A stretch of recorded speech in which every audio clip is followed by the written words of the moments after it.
What's going on? It's Half Off, back with a mic that doesn't suck. So today was patch 0.50, coming with a lot of updates to weapon stats, changes to agents' abilities and their costs, and slight map modifications to give attackers a little bit faster jump on the angles. One of the biggest changes coming in this update is a problem they were having from when you're sprinting and you come to a stop. There was a point that you were receiving walking accuracy, giving you more accuracy than they had intended. So now with the changes, that will be taken away. Along with taking away the accidental accuracy, they're giving you some help by giving less recovery time to all of the rifles.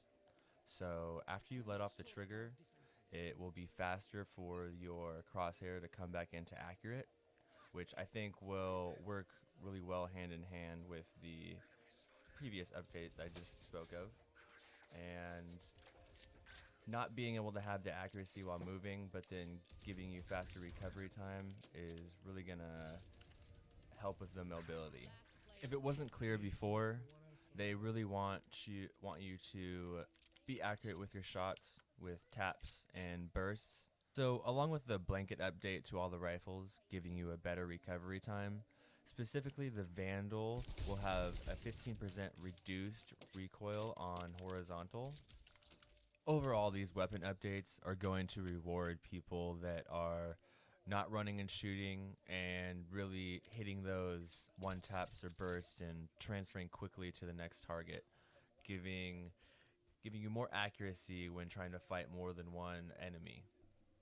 Next on the list are the machine guns, and let's be honest, they're kind of a meme at this point. So what they've done is reduce the bullet grouping and give the machine guns a little bit more accuracy, as well as reducing the horizontal recoil for the first 8 bullets. As it stood before, you're almost never going to buy the Ares over the Spectre, especially with the price difference. Even being just $100, econ is huge in this game. But with the improved accuracy and now lowering the cost of the Ares to 1600, equal to the Spectre, I think it'll make it a little more viable in early rounds. Next, we're going to talk about the agent updates. On the list are Sage, Cypher, Omen, Viper, Brimstone, and Pheonix. First on the list is Sage, and what they've done is decrease her slow orb from 9 seconds to 7 seconds. They've also decreased the slow amount from 65% to 50%. These aren't huge nerfs, but Sage is obviously a bit OP. So I think with slight changes like this, it'll make it a bit more fair without crippling a character. Next on the list is Cypher, bringing one of the biggest changes to the agent so far. They're taking away the slow mechanic from Cypher's cage, and along with that, they're increasing the cooldown on the spy cam from 30 seconds to 45 seconds. Cypher is also one of the very powerful characters, and with the slow mechanic on the cage, you can really slow down an entire team and give your teammates a chance to rotate and back you up. And with the spy cam, they're trying to make you use it a little bit less aggressively and more strategically. This way, Cypher really shines on defense, and you have to use his abilities more carefully on attack. Now we come to Omen, one of the agents they've done the most work on so far, and as the developers have stated, they're not quite finished with him, and there's going to probably be more changes to come. But as of now, we have an increase to the smoke duration from 12 seconds to 15 seconds, and the speed it takes to get to its point is going to be faster. Also, the cooldown is increased from 30 to 35 seconds. As of now, having Brimstone on your team is super important, and I think the change to Omen Smokes is going to make him more of a viable support character, giving you more options for agents when you want to gain access to a point. Viper is next on the list, and all they've done for her is increase the snake bite radius from 350 to 450 to better match other area denial abilities from the other agents. Next, we have a change that will affect both Brimstone, Pheonix, and Viper, And this is related to bee hoppers getting through both the snake bite, the fireball, and the incendiary. So what they've done is increase the tick speed, and they've made it so you have to be higher above the ability to miss the damage. And this is just going to make it a bit harder for bunny hoppers to get through without any damage. Now we're going to talk some econ, and I think this is a much better change than nerfing each of these abilities. And what they've done is increase the cost for these abilities.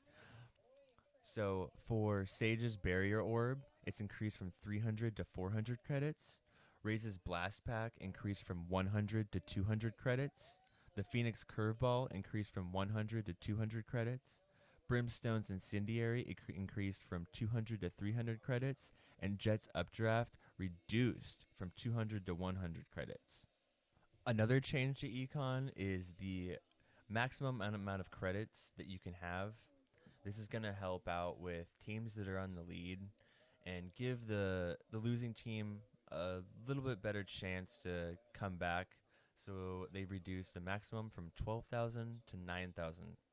Now we come to the map updates. Now, most of them are very minor, but I think are going to help give a little bit of help to the attackers. And mainly that would be on split. And what they've done is move the pre-round barriers a little bit forward, and this is going to give the attackers a little bit jump on some angles. I'd say one of the biggest map changes, which I think I've been affected by this in my own play, is the change to the Radiant crate on B and split.